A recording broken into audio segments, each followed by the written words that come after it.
오늘 마가복음 8장은 사실 참 많은 이야기들 또 너무나 중요한 스토리들이 담겨져 있는 장입니다. 어떤 말씀을 가지고 함께 묵상을 할까 고민하다가 저희가 1절부터 13절까지 나오는 우리가 잘 알고 있는 7천 명을 먹이는 그 사건에 대한 이야기들을 좀 나눠보려고 합니다. 우리는 오병이어 사건을 너무나 잘 알고 있습니다. 5천 명을 먹이시고 한 소년이 드렸던 물고기 2마리와 보리떡 5개로 이렇게 성경에 아주 유명하게 알려져 있는 사건 중에 하나가 바로 오병이어일 것입니다. 그리고 그것이 사복음서에 이 오병이어의 사건은 전체적으로 다 기록되어져 있지만 오늘 등장하는 4천 명을 먹이는 이 사건은 사실 마가복음에 이렇게 또 마태복음에만 기록되어 있는 말씀이기도 합니다. 떡 7개와 물고기 2마리로 4천 명을 먹이신 이 사건 또한 5천 명을 먹이신 오병이어의 사건과 크게 다르지는 않습니다. 그런데 또 말씀을 자세하게 살펴보니 그 가운데 우리 가운데 주시는 큰 은혜가 있는 것을 보게 되었습니다. 비슷해 보이지만 성경이 주목하고 있는 메시지는 너무나 다른 것을 우리가 볼 수 있어야 한다라는 것입니다. 오병이어의 사건에서는 먼저 제자들이 예수님께 찾아와서 무리들 가운데 먹을 것이 없어 굶주려 하는 것을 보고 제자들이 먼저 예수님께 어떻게 하면 이 사람들을 굶기지 않고 먹을 수 있을까요? 이들이 배고파합니다 라고 제안을 하며 우리가 이들을 먹여야 되지 않겠습니까? 이렇게 제안하고 있는 것을 볼 수 있습니다. 그러나 오늘 본문은 조금 다른 맥락을 보여주고 있지요. 예수님이 제자들을 먼저 불러 모으시고 무리들에게 먹을 것을 주어야겠다고 제안하고 있습니다. 이 제안의 주체가 오병이어 사건에서는 제자들이었지만 이 우리 7병이어에서는 예수님이 먼저 제자들을 향해서 이들을 향해서 먹을 것을 줘야겠다라고 제안하고 있는 것을 볼 수 있지요. 그러니 주체가 다르니 메시지가 분명히 다름을 우리가 기억해야 합니다. 예수님께서 오병이어 때에 일으킨 기적은 자신의 유익을 구하거나 사람들의 인기와 부와 어떤 그런 칭찬을 받기 위해 그 기적을 일으킨 사건이 아니라는 것을 우리는 너무나 잘 알고 있습니다. 오히려 제자들이 더 주목을 받고 더 칭찬을 받을 만한 자리에 있을 수도 있었을 것입니다. 왜냐하면 무리들을 먼저 생각한 대상이 바로 제자들이었기 때문이겠죠. 그러나 그 제자들의 속 깊은 마음을 아셨던 예수님께서는 오병이어의 사건이 끝나자마자 제자들을 바다 건너편으로 가게 하십니다. 사람들이 호응하는 자리, 칭찬과 어떤 인기와 명예를 누릴 수 있는 자리를 과감하게 떠나라고 말씀하고 계시는 것이지요. 오병이어 사건 이후 제자들은 교만함과 믿음 없음을 우리는 갈릴리 바다 호숫가에서 예수님이 그들을 책망하시는 모습을 보면서 이미 잘 알고 있습니다. 그럼에도 다시 한번 이와 비슷한 기적을 본인이 스스로 직접 주도하시면서 우리 가운데 보여주시고자 하는 분명한 메시지가 있는 줄 믿습니다. 그것은 바로 하나님께서 우리를 너무나 사랑하시고 어떻게 우리를 바라보고 계시는지를 예수님의 눈을 통해서 우리에게 말씀해주고 싶어 하신다는 것입니다. 먼저 여기에는 두 부류의 무리들이 등장하고 있습니다. 한 부류는 예수님께서 친히 직접 나를 따르라고 부르신 제자들의 모습입니다. 그리고 또 다른 부류의 사람들은 바로 여기에 등장하는 수없이 많은 무리들의 모습입니다. 2절 말씀에 보니까요, 내가 무리를 불쌍히 여긴다고 말씀하고 계세요. 예수님께서 이 모인 무리들을 불쌍히 보고 계신다라는 것입니다.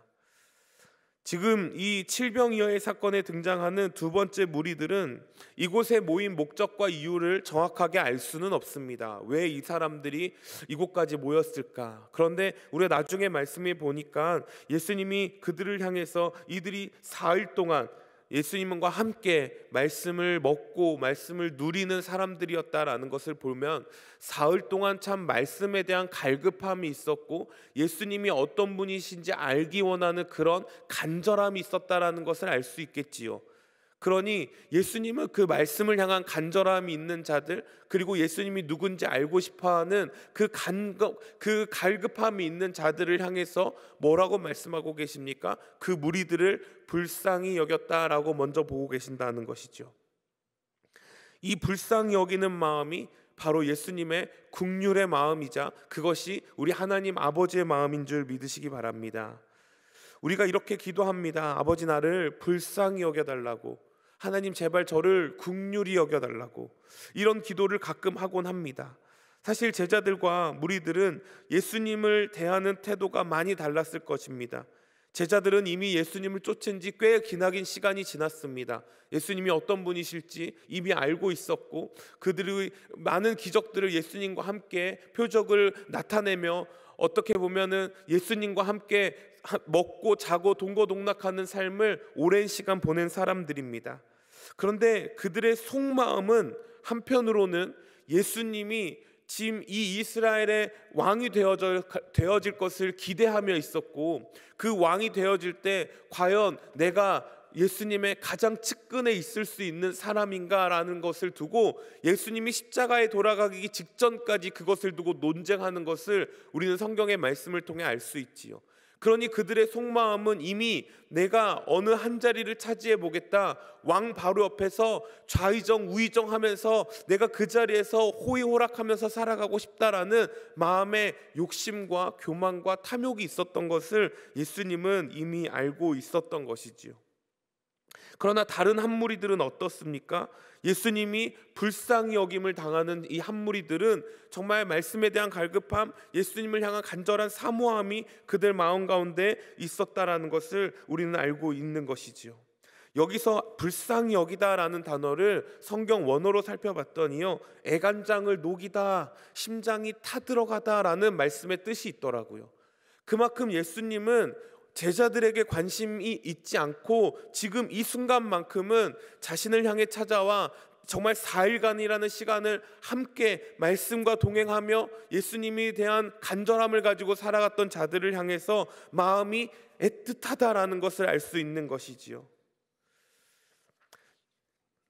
예수님이 우리를 바라보시면서 이 주일 새벽 시간에까지 정말 어떻게 보면 목적 40일 특세가 정말 끝나고 그 이제 다음날 첫날이 시작하는 오늘 주일인데 이렇게까지 주 앞에 나와서 말씀을 드리려고 하는 우리가 귀한 성도님들 심령을 바라보시면서 오늘 하나님께서 우리를 긍휼히 여기시는 줄 믿으시기 바랍니다. 하나님의 그 긍휼이 우리 가운데 은혜이며 자비이며 사랑이며 무한하게 주시는 하나님의 큰 사랑과 축복인 줄 믿으시기 바랍니다. 하나님이 나를 긍휼히 여겨주신다는 것, 하나님이 우리를 어찌나 사랑하시는지요, 하나님이 어찌나 우리를 기특하게 바라보고 계실지. 우리는 어떤 기적을 구하고자 이 자리에 온 것이 아니잖아요. 말씀이 좋고 예배 자리가 좋고 예수님을 더 깊이 알고 싶고 하나님과 대화하고 싶어서 여러분 이 자리에 나오신 거잖아요. 그렇기 때문에 오늘 예수님께서 우리를 바라보시면서 이 무리들과 같이 우리의 갈급함을 아시고 우리의 필요를 아시고 우리가 무엇에 허덕이며 살아가고 있는지를 아시고 그것을 모두 한결같이 채워주신 은혜가 오늘 이 새벽 시간에 있기를 예수님의 이름으로 축복합니다. 기적이 우리 가운데 나타날 때 우리는 마치 착각을 합니다. 그 기적의 주인공이 내가 된 것처럼. 그러나 철저하게 그 기적의 주인공은 예수님이시고 우리의 삶의 문제를 해결해 주실 분도 예수님이시며 우리의 모든 죄의 문제도 해결해 주실 분이 예수 그리스도 그분 한 분이시기에 오늘도 우리를 향한 그 긍휼의 마음을 우리가 간절히 사모하며 나아가야 될 줄 믿습니다. 어떻게 보면 처음에 이곳에 모인 무리들이 4,000명이 넘는 인원이 모였을지도 모르겠습니다. 하루 이틀 지나가면서 급한 일이 있고 배가 고프니 떠나야 했을 것 같고 집에 급한 일이 있고 아이를 돌봐야 되고 사업을 해야 되고 많은 일들로 그 자리를 떠난 자들도 있을 거예요. 이들이 얼마나 굶주렸을까요? 4일간 어떻게 보면은 이렇게 길어질지도 몰랐을 것입니다. 그러니 간단히 먹을 것만 가지고 나왔겠죠. 그런데 예수님과 가까이 있다 보니 예수님 앞에 가까이 나아가다 보니 하루가 지나고 이틀이 지났는데 시간이 가는 줄 모르는 거지요. 배가 고픈 줄도 모르고 말씀 앞에 집중하고 있는 이 무리들의 모습과 예수님을 그토록 쫓았던 제자들의 모습과 예수님 불쌍히 여기는 사람은 누구일까요? 우리가 오늘도 말씀 앞에 살아가기를 결단합니다. 주일 이 새벽부터 나와 안식일을 거룩하게 지키려고 나아가는 우리 성도님들 마음과 심령 위에 예수님이 이미 하신다는 거예요. 그런 이 자리를 떠나지 아니하고 우리가 이 자리에서 하나님을 더 만나기를, 하나님과 더 깊이 있는 대화를 나누기를 사모하면서 이 자리에 앉아 있는 줄 믿습니다. 그래서 그 오늘의 주시는 하늘의 만나를 먹고 하늘의 양식을 먹고 오늘도 공급하시는 은혜를 누릴 수 있는 그 축복의 자리로 하나님이 저와 여러분을 인도하신 줄 믿습니다. 어느 정도까지 그냥 집으로 가라 했으면 그냥 가다가 어느 정도까지 이 자들이 굶주렸습니까? 집에 가다 보면 죽을 수도 있겠구나라고 예수님이 먼저 말씀하고 계세요. 이들이 기진하겠구나, 집에 돌아가는 길에 쓰러지겠구나.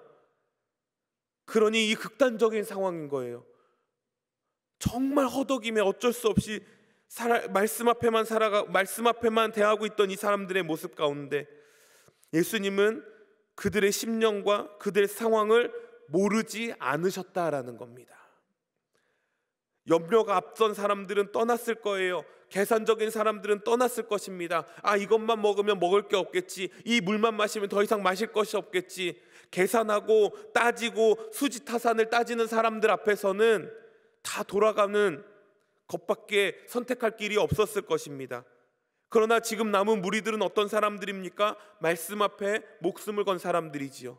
예수님을 알기에 자신의 생명을 건 사람들입니다. 먹는 것쯤이야, 배고픔쯤이야, 힘든 것쯤이야, 추운 것쯤이야, 더운 것쯤이야, 내가 다 감당하리라. 내가 예수님을 더 알 수만 있다면. 그런 간절함이 있는 자들을 향해서 예수님은 뭐라고 말씀하신다고요? 불쌍히 여긴다라고 말씀하십니다. 내가 너희를 보면 애간장이 녹아 내 심장이 타들어가라고 말씀하고 계신다는 거예요. 교회를 다니는 수없이 많은 사람들이 있습니다. 오늘도 수없이 많은 사람들이 예배당에 나와 예배를 드릴 것입니다.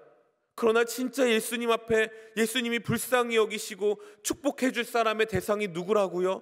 말씀 앞에 목숨을 걸고 예배에 목숨을 걸고 나은 자들, 예수님이 누군지 알기 원해서 식음을 전폐하고서라도 내가 길을 가다 쓰러질지언정 그런 상태에 놓인다 할지언정 예수님 앞에 가까이 나아가는 자들, 그 자들을 주목하고 계신다는 것을 기억하시기 바랍니다. 이 은혜가 오늘 이 새벽부터 예배 자리에 참석한 저와 여러분들의 임하기를 간절히 예수님의 이름으로 축복합니다. 단순히 먹고 사는 것, 마시고 즐기는 것, 그것이 우리들의 갈급함을 채우는 정도가 아니라 이전에 맛보지 못했던 그 귀한 생명수를 이자들에게 축복으로 내리고 계신다는 것을 기억하시기 바랍니다.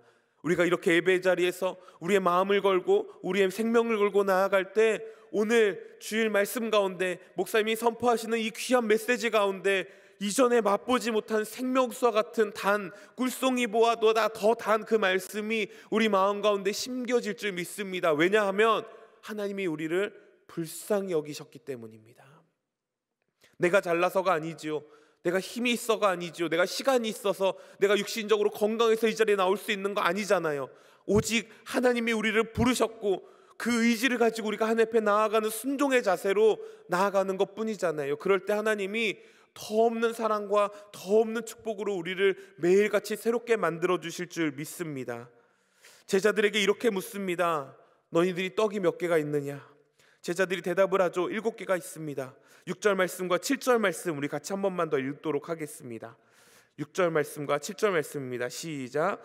예수께서 무리를 명하여 땅에 앉게 하시고 떡 7개를 가지사 축사하시고 떼어 제자들에게 나눠주 하시니 제자들이 무리에게 나눠 주더라. 또 작은 생선 2마리가 있는지라 이에 축복하시고 명하사 이것도 나누어 주게 하시니. 어떻게 보면 이 떡 7개와 물고기 2마리는 누군가가 자신의 마지막 최후의 식사 수단으로 남겨놓은 그 작은 것일지 모릅니다. 한 성인이 먹기에도 배가 차지 않을 정도의 이 양의 음식을 가지고 예수님은 축사하고 있는 모습을 볼 수 있습니다.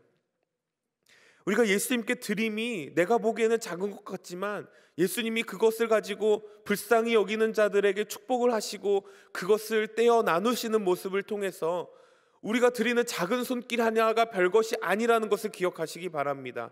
오늘도 각자의 자리에서 예배를 하며 물질을 드리며 시간을 드리며 마음을 드리며 나아가는 우리의 마음의 중심 가운데 이것으로 뭘 할 수 있을까가 아니라 이것으로 대단한 일을 하실 예수님을 바라보면서 우리가 드릴 수 있는 것을 드리며 살아갈 수 있는 저와 여러분들 되어지시기를 예수님의 이름으로 다시 한번 축복합니다. 그랬더니 어떤 역사가 일어납니까? 나눠지는 역사가 나타나는 것을 볼 수 있습니다. 6절과 7절 말씀에 3번이나 등장하고 있는 단어가 바로 나누다, 나누다, 나누다라는 단어입니다. 나누어 주게 하시니, 나누어 주더라, 나누어 주게 하시니. 예수님으로부터 온 축복은 제자들을 통해서 또 무리들을 통해서 계속적으로 나눠지고 있는 것을 볼 수 있습니다. 우리가 왜 하나님의 은혜를 간절히 구합니까? 왜 우리가 하나님의 긍휼하심을 우리가 구하며 나아갑니까? 왜 우리가 하나님의 축복이 필요합니까? 단순히 내 삶의 풍성함만을 위해서일까요? 나누어 주고 나누어 줄 때 어떤 생각을 가지고 나눠 줄까요? 이것이 내가 이만큼 많이 먹으면 다른 누군가는 조금 부족하지 않을까라는 마음을 가지고 나눠지지 않았을까요? 적당한 양, 내가 그냥 끼니 정도만 때울 수 있는 양을 갖고 내가 나눠주는 그 마음의 자세가 우리 가운데 필요하다라는 것입니다. 하나님은 우리의 갈급함을 아세요. 우리가 얼마나 궁핍함을 가지고 살아가고 있는지를 정확하게 아십니다. 우리의 삶에 해결해야 될 문제가 어느 정도 선인지까지 정확하게 아시는 분이시죠. 먹고 여유 있게 넘치게 가지라고 말씀하신 게 아니에요. 떡을 떼시고 나누십니다. 나누고 나눔의 축복이 우리 가운데 나타나지기를 예수님의 이름으로 축복합니다. 내가 받은 은혜가 귀합니까? 내가 긍휼히 여김에 받음의 그 은혜가 너무나 차고 넘칩니까? 그렇다면 오늘 하루 살아가실 때 그것을 나누며 살아갈 수 있는 저 여러분 되어질 수 있기를 간절히 같이 기도합니다. 그것이 바로 기독교의 기본 정신입니다. 예수님이 제자들에게 가르쳐주고 싶었던 이 겸손의 모습과 자기 희생의 모습과 나는 부족하나 내 것을 넉넉히 나눠줄 수 있는 그 마음, 나보다 남을 높게 여기고 나보다 남을 더 귀하게 여기는 마음을 가지고 살아가라는 것이 복음의 기본 정신이며 예수님이 우리들에게 가르쳐주고 싶어 하시는 기독교의 진리인 줄 믿으시기 바랍니다. 내가 예수님을 만나서 풍성한 삶을 나눴다고요? 그것을 자랑하며 다니는 것, 그것으로 끝나는 인생은 예수님의 기본 진리를 모르고 살아가는 자들일 것입니다. 예수님이 진짜 원하셨던 것, 오병이어 사건을 통해서 철저하게 말씀해 주시는 것, 제자들이 교만하고 우뚝 서 있고 자랑되어지는 그 자리를 떠나라고 말씀하시는 것, 오늘 이 질병이어 사건을 통해서도 나눠주고 나눠줌으로써 너희 가진 것이 넉넉한 것이 문제가 아니라 가진 것으로 누군가를 전하며 나보다 다른 배고픈 이에게 나보다 먼저 먹을 것을 나눠줄 수 있는 그 마음으로 살아가기를 간절히 원하셨던 것이지요. 이 어리석은 제자들은요, 얼마 지나지 않아 자신들이 떡 없음을 가지고 또 예수님 앞에 원망하는 모습을 볼 수 있습니다.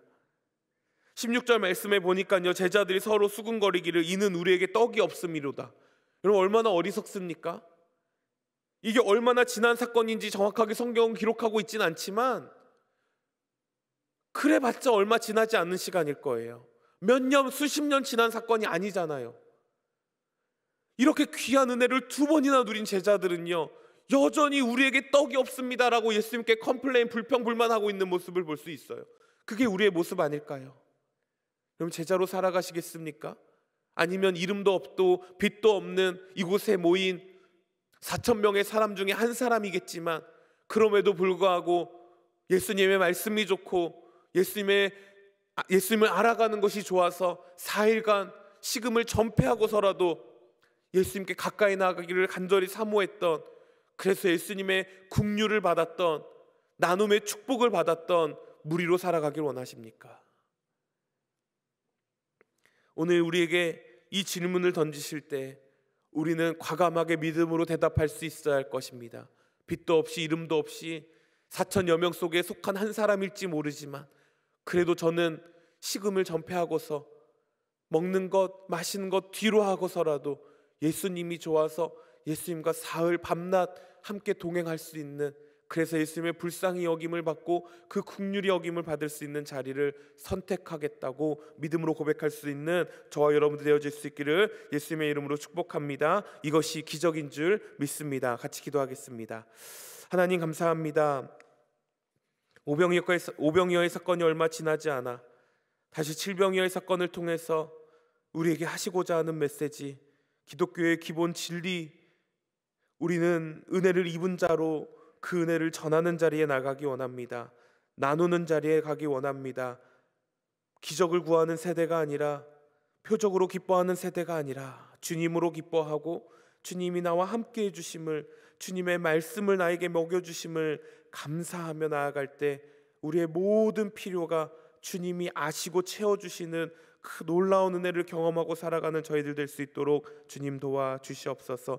오늘 주일 하루 거룩하게 지키며 나아갑니다. 우리 가운데 주님을 향한 갈급함이 매일같이 샘솟게 하여 주시옵시고, 주님을 향한 뜨거운 마음으로 주님의 그 불쌍히 여기심을 내가 누군가에게, 예수님을 모르는 자들에게, 오늘 새로 초청되어져 올 많은 새 가족들에게 그 복음의 메시지, 기독교의 진리 중에 진리를 전할 수 있는, 그 사랑을 나눌 수 있는 저희들의 용기 있는 믿음의 결단들이 나타날 수 있도록 주님 도와주시옵소서. 감사드리며 예수님 이름으로 기도합니다. 아멘.